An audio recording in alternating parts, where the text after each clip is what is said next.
Before I start our message today, I'm going to, thank you. I'm going to let you in on a little thing that I do. I have a theme that I work with myself every year. It's a basic idea that helps me get centered and stay in my space. 2015, my affirmation was, I am innocent. Because I know I never seek to hurt or harm anybody. And if something happened, oops, but I am innocent. I have intentional malicious behavior. So that was 2015. I think I did pretty good. Yeah. But I never shared it with you guys today. Nope. Absolutely not. Let me share this with you. 2016. I forgive myself. I forgive myself for anything that I might have created that is bringing me to a point where I'm not happy. I just forgive myself. Because I already know I'm innocent, right? So now I'm just going to take that energy in. So and as we're, during the month of January, we're really working about redirecting our energies and recreating ourselves and reinventing ourselves.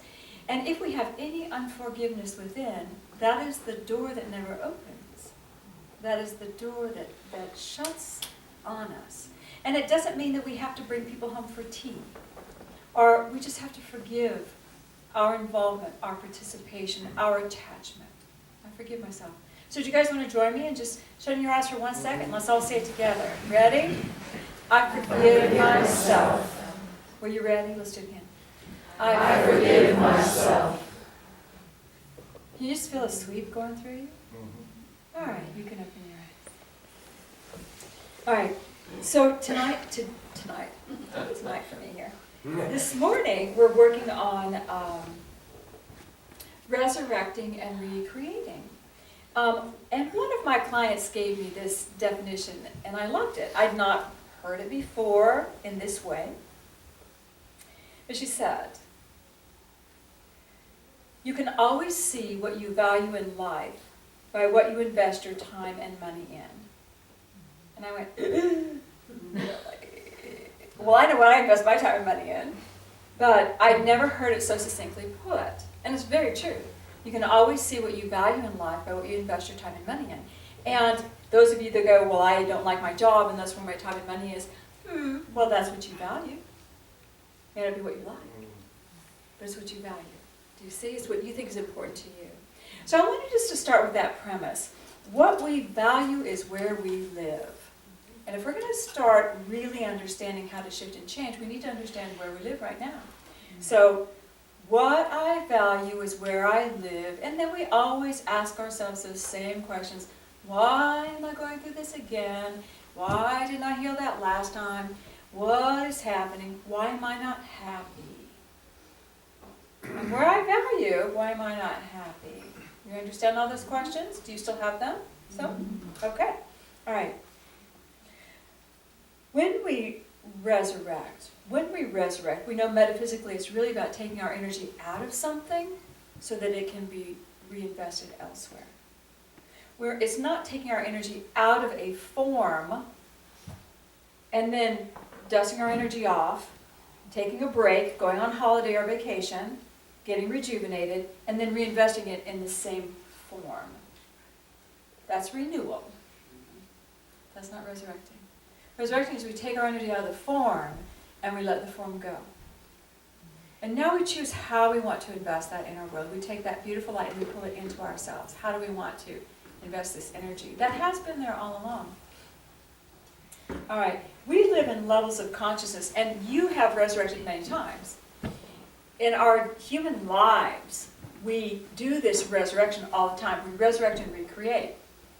There's a beautiful commercial. I cannot quote it exactly. I don't even know what they're advertising. But it shows a young couple partying in the city. Oh, yes, we're always going to be this way. We're never going to be like that. Then it shows them in the suburbs. Oh, yeah, we're never going to drive a car like that. Then it shows them in the car. We're never going to have kids. And then they have kids. And my favorite scene is when the daddy's washing the markings off the wall. and the wife is going by with wine, and he goes, "We're not having another kid." And she says, "I'm pregnant." And then the final scene, the daddy's on the couch with the wife and the 2 kids, and he says something about, "I never want to change this. I don't want to lose any of this." But we can see in our lives, if we've lived any amount of time, those are levels of consciousness that we consciously have moved into. You will say the environment forced you to do it, but it didn't. Something within you changed. When you were the wild child, partying ever onward, you never saw yourself as a parent taking care of kids. You're partying ever onward. But something within you shifts and changes. And then you desire something different. And then you move into another level. And it happens almost naturally. And you think that the world is bringing it to you. The world really isn't. It's happening quite naturally. Because you are now choosing love in a new way. Do you understand? So we move into these reinventing and resurrections all the time in our world when we totally take our energy out of what once was, collapse the form, and put it into a new level, into what can be. So we've all done it. We all know how to do it. I want you to realize you know how to do it. Now, let's begin to realize how and what motivates us to do that. Because if we are not completely happy at the level we currently are, if there's more that we want to do something different and greater. We want to be better, be greater, then we might want to start looking at the details of it all. All right. When we have this internal draw, sometimes the process can be very slow. Did anybody ever want something? It took a little while to find that person that you wanted to marry or that situation that you wanted. Because we're growing our internal for the outer to match us. Does anybody try to meditate, start a meditation practice? And do you remember the first month or so? Do you feel like a failure? Because you're sitting there, but you're trying to be diligent. Because I want to shift my consciousness. I have the desire to know Spirit in a new way. So we sit there and we try, and then pretty soon it becomes easy, easier, easier. And some days you still don't get off the ground after 20 years, but it's a relationship that you have at a new level of consciousness where this is a part of you now. It's no longer effort. So do you see how it's this beautiful flow as we're reinvesting into something new, and a beautiful release as we let the old go. Okay. Internal. So I wanted to talk just a second about what Jesus did. You know, Jesus did a lot of healings. We know the stories. One man he healed in Gadara, and the man said to Jesus, "Oh, let me follow you." And Jesus said, "Go home.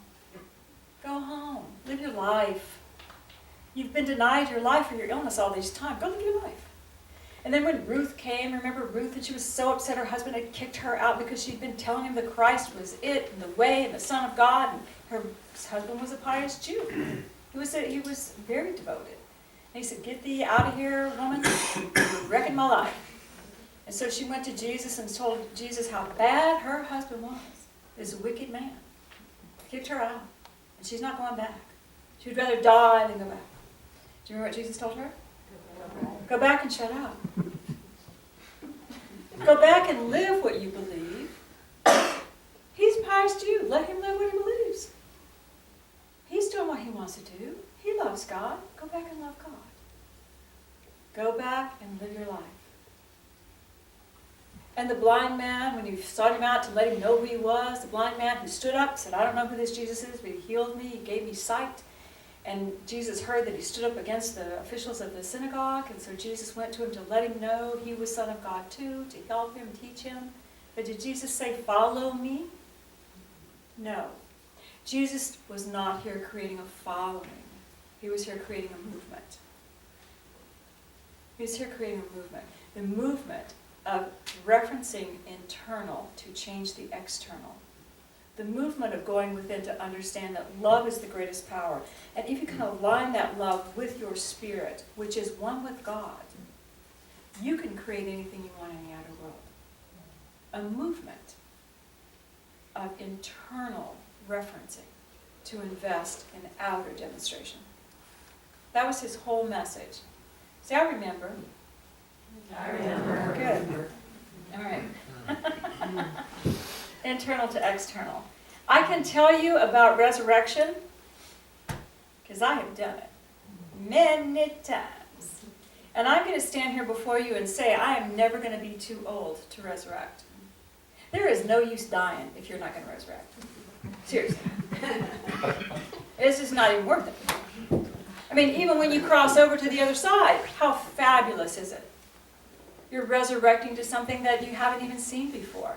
I can't wait till our next newsletter. Shay, our mommy that gave birth recently, crossed over after she had given birth. And so she's in the other side going, flying, and loving it. And she thought, Carlin, her husband, is going to be so mad at me. You know, having just given birth, and she's flying to God. And then she got thrown back in her body. But she's going to write about her experience and what it felt like to touch that energy. So I can't wait to hear when she puts in words. But it's resurrecting always to something higher. So, no dying unless you're going to resurrect, okay? Okay. All right. Okay.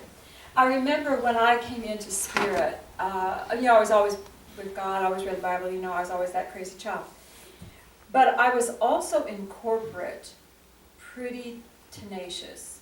I know you don't know that about me. Those of you that have had business meetings with me do. But I remember I finally got a job after my son was born where I didn't have to work 80 hours a week. And when David came in 30 years ago, I said, okay, God, I got to find a home for him. I got to get him a spiritual home. I just have to. And when I found him a spiritual home, I found myself a spiritual home, and it was manna from heaven. It was fabulous. Mm-hmm. And so the girl at the office I had been working at, who, when she first started, was loud and bawdy and party girl. I didn't drink. I didn't have to. I had to do was punch my buttons. I'd be rolling out risque jokes, which would be PG today, by the way. But at the time, and I'd be the entertainment. You need entertainment? I'll entertain you. Blah, blah, blah. I was the let's get it going gal. You don't believe that, do you? It's true. And I found this church. And I found Spirit. And I started buying every book I could get my hands on. I didn't like reading. I read everything. I meditated in frustration, many times. I would get up at 5:30 in the morning, and by golly, I was meditating before I left the door, or trying anyway. I found something that stirred my soul to no end. And I was excited. And what do you think happened to the body girl? She got busy doing something else. I was distracting myself. That's all I was doing. Do you need a distraction? I can distract you too.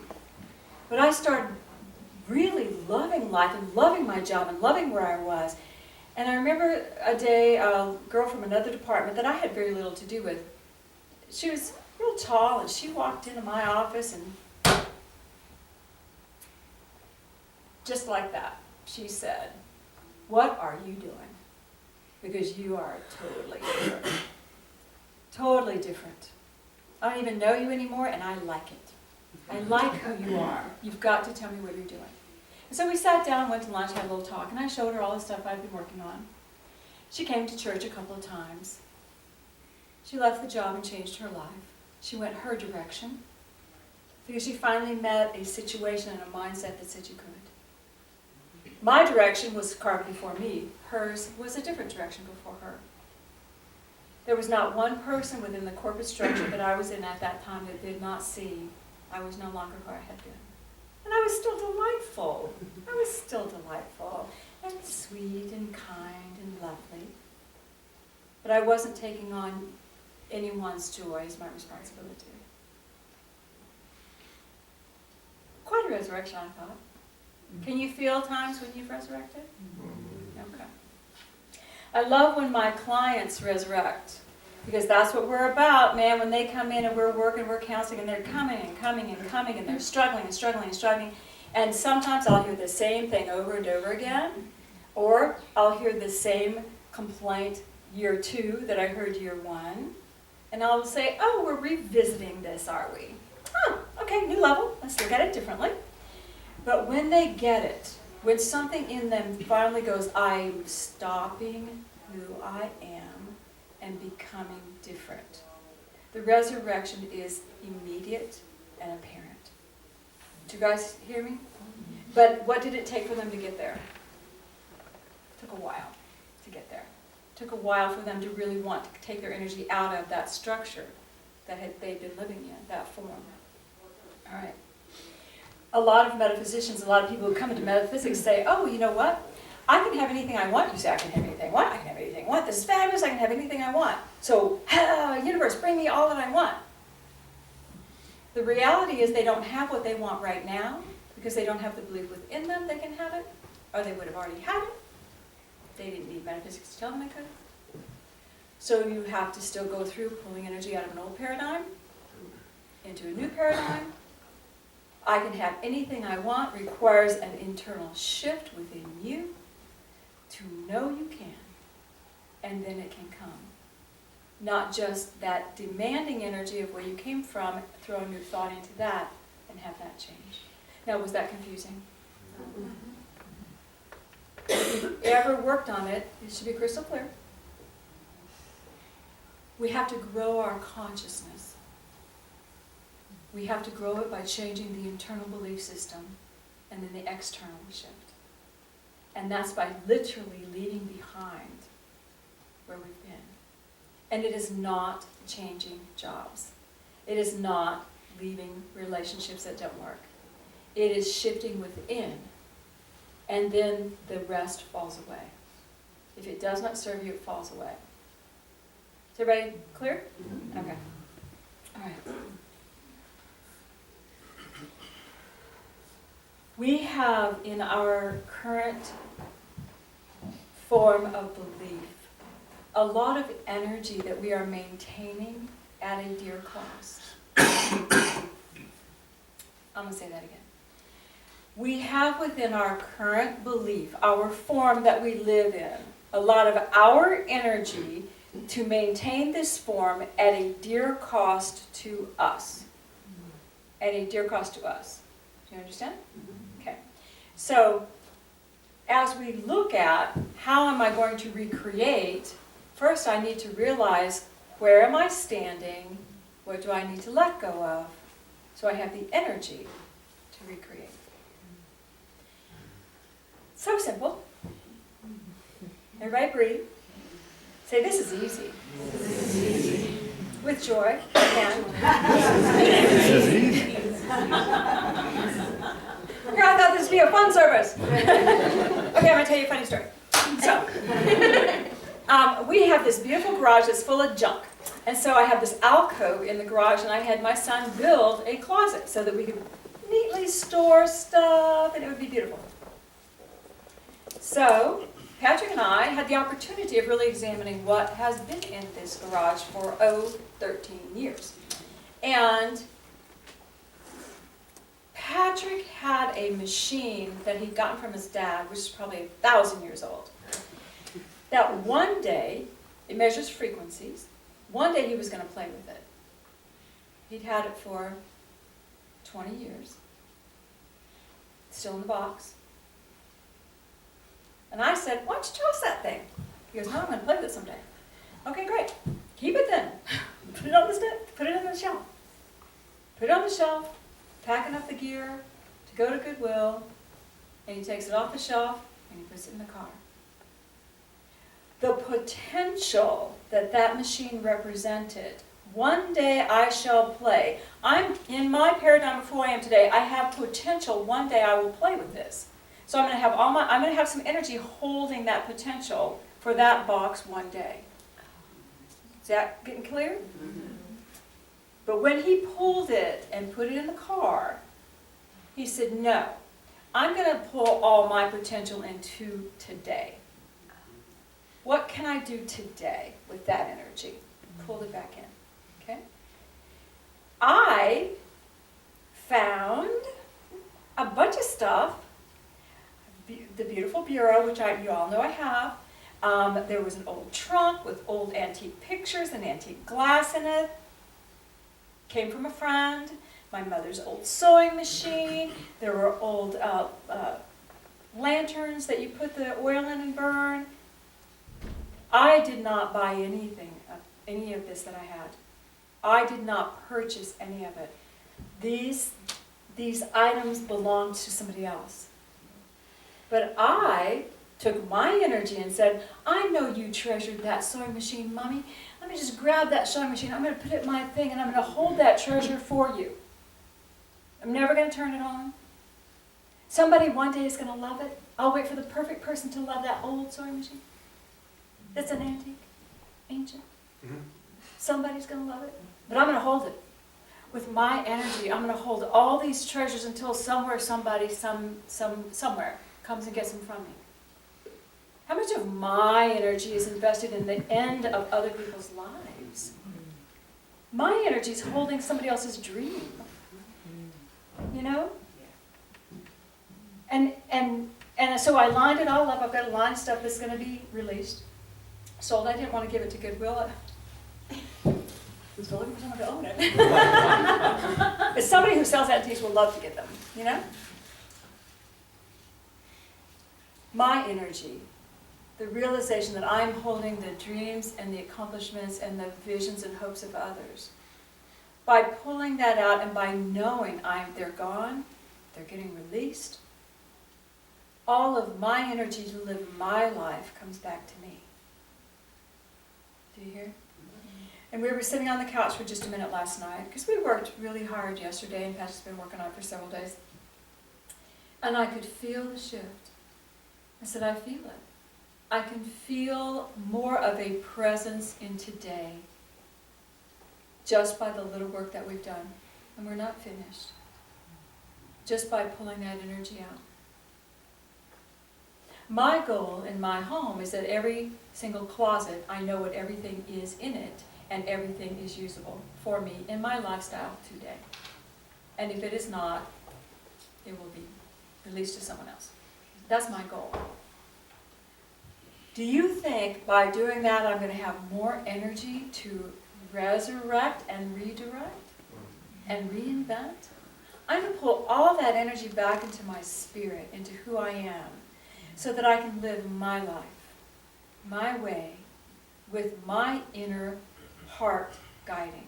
If I am carrying your old dreams, I do not have permission to build mine. I'm carrying yours. Energetically. Okay. All right. So, this is not about cleansing. This is about releasing. This is about saying, you know what? I'm done. You know what? I'm done. And you can release in so many ways. That internal part of you, sometimes our shifting, our release, and our change is because we have to maintain something within us. We have to maintain something within us. Sometimes it's we need something greater for us. Do you understand the difference? When I was almost 29, it was March 6th, I was 28, soon to be 29. Worked in corporate, a different corporate job much earlier. Worked in corporate. Had my finger on the pulse of the businesses in that particular collective, and was a confidant of the president who ran all things. We were going public, CFO came in, I became dangerous. We do not want anyone having the ear of the president. So he created a job for me to push me aside, so I would only do cash management of the millions of dollars of all the companies and handle all the banks. Small little job compared to what I had been doing. And I remember at lunch, I'll never forget it, remember at lunch, I'm smoking my cigarette, which I had smoked for 14 years. A lot. 2 packs a day, minimum. Smoking my cigarette at lunch, and I know I have no control over what they're doing to what I have invested my life in. My life was that company. Hours I'd put in. Smoked my cigarette, take a puff, and spirit, there was this angel with me. Spirit, I can see it. I put the cigarette out. I will never smoke again. That's my last cigarette. They're not going to take my life. Nobody takes my life. I put the cigarette out, never smoked again, recreated my life. But I recreated my life out of the need to have some input. You see? Within a year, I had my own child. I had my own baby to worry about. Didn't have to worry about their baby. And within a few months, the CFO realized what a mistake he had made. Because there wasn't a lot of money, so when you're robbing Peter to pay Paul, the one who manages that is very important. And I did a fabulous job. So he did not get me out of his hair. But I looked at it differently. That recreation was the need within me to take control of my life. The recreation at the other corporate experience was the need within me to become my life. I had to be me at all costs that second time. It didn't matter if I lost my job or not, I don't care, nothing mattered. I had to be me at all costs. I had to recreate at all costs. That's when I am willing to take all of my energy out of this paradigm, pull it into where I want to go, and let it go. Let it go. Cut loose. Can you see the difference? It doesn't matter how you recreate. It doesn't matter how you resurrect. It matters that you're in forward motion. It matters that you're in forward motion always. We've been plateauing the last couple of weeks, haven't we? Yay, I hit that landing. I've done good. Remember last week? We did great. We did good. Okay? Now it's time to start thinking. This is when we start thinking about the letting go and lifting up. And you know, I've talked a lot this morning. And if each of you just went home and said, what one thing am I complete with that I still carry? What one thing am I complete with? You'd be surprised what you will find. Maybe you'll find an old picture of an ex-lover on the wall. You'd be surprised how many single people never take the ex-lover's picture down. Oh, yes, they don't. You'd be surprised. You get so used to seeing it, you don't even see it anymore. You'd be surprised what one thing you might find that you know you're done with. And if you just say, you know what, I'm just going to pull my energy out of that, let that fall, and I'm going to resurrect myself from that situation, how small it might be, to pull energy in, to start refocusing. Does it sound, say that sounds so easy, Cindy. Easy, Cindy. Easy stuff, right, okay. Let go, let God. Let go, lift up. Let go, find your joy and happiness. Our goal for the end of this year is not to say, okay, again. Another year. Oh my God. Didn't you come to 2016 saying, yay, thank God, 16's here. We're looking for you. Ready to go. We want to end this year saying that was a heck of a ride. And I really am loving where I stand right now. Okay? All right. So let's take this within.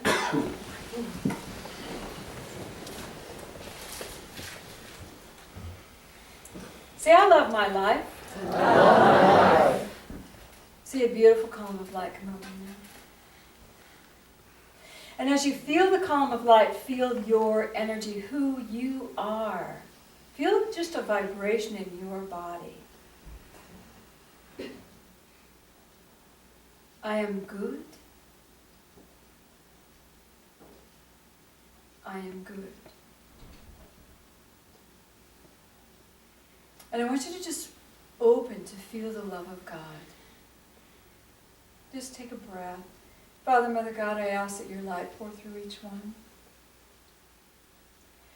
Breathing gently into the bodies.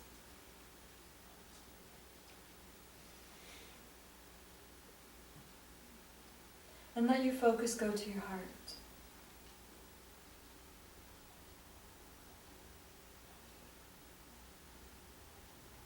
Father, Mother God, we ask that your love strengthen our hearts so we can choose.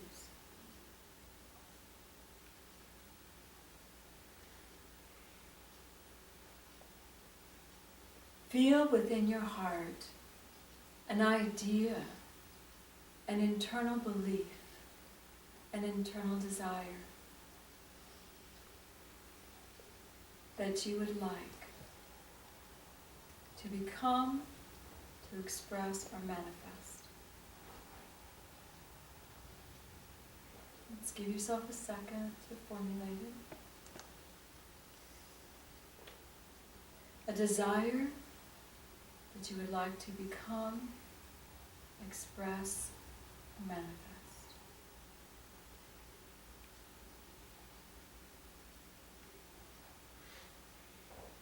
And in this beautiful energy of potential, simply say in your heart,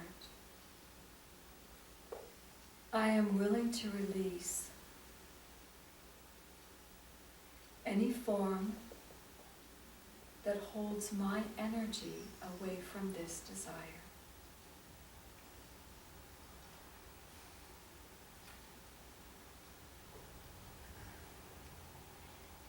Feel the gentleness. Feel the gentleness. And feel the beautiful love of God filling you. Anything you want, you may have. Anything you desire, you can own. Feel that beautiful love pouring through your body. Father, Mother God, we ask to be lifted into an understanding of consciousness, lifted into expansion, growth, expand our ability to receive, expand our ability to be.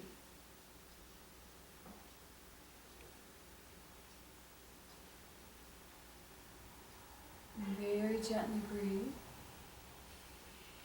And bring your focus back to your body. Feel your love for God. And when you're ready, you can open your eyes.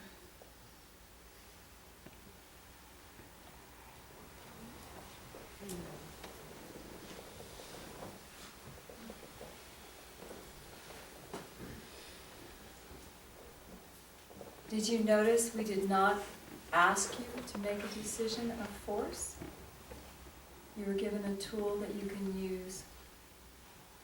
That's all.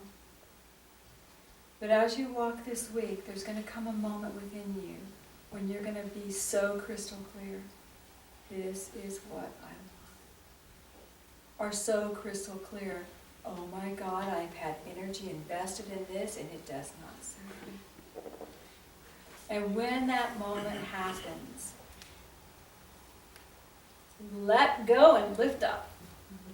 Let go and lift up. You're not going to lose anything. You're just reclaiming yourself. Let go and lift up. Can we do it? Yes. Can we do it joyfully? Yes. Yay, God, thank you.